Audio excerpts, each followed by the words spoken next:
all say. How are you? I'm okay. So in this area, everybody drinks from where? Before they were using this creek here. Yeah. When dry season, no water. Okay. Some of them they dig the well. So you had a little catchment here. Yeah, small catchment. Yeah. No, only the small catchment. They dig the thing and little cement. And now how do you drink? No, this is the time the rain here. They can collect water, rain harvest. After that, no water. So how they take the water down? The pipe going down. How many homes drink from here?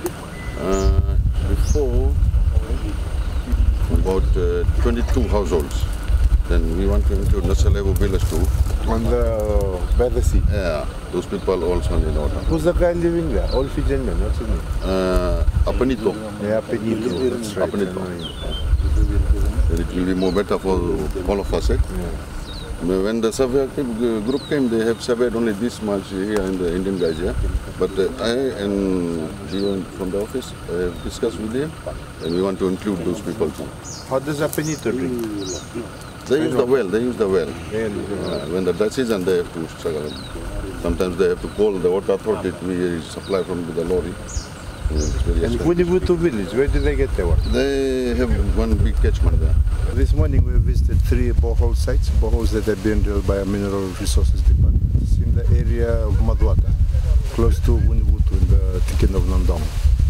They are called Nasealevu 1, Papalagi 1 and Papalagi 2. Obviously in this area people have been getting water from rainwater, but the systems dry out when it's a dry season. So there's a need to have these boreholes that can sustain them in the dry season. In the wet season they do get some water, but this investment in these 3 boreholes should help them during the time that they have the dry season. So the boreholes have been done.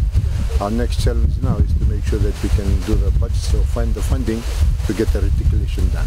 For these 3 boreholes, it will cost us around another 140,000 to get the water pumped up, put into the storage tanks and distributed. One of these boreholes will be addressing around more than 20 people, another slightly more than 20, and one of them is 5. So this is a continuous challenge by government. We're working hand in hand with the Water Authority of Fiji for surface water and also for the MRD to get water out of the ground and as best as possible to reticulate and provide it to our people. As you know, we have a challenge in our constitution which requires us that everybody in this country has the right to clean and safe water, and government continues to address this through these exercises. We have plenty challenges here before. When the rainy season, we can get only water here. After 2 months, 2.5 months, no water. People going around with the sledge, they bring the water on the sledge with the bullocks, and also they call to Water Authority for the cutter. They supply water from the Lambasa town. It's very expensive.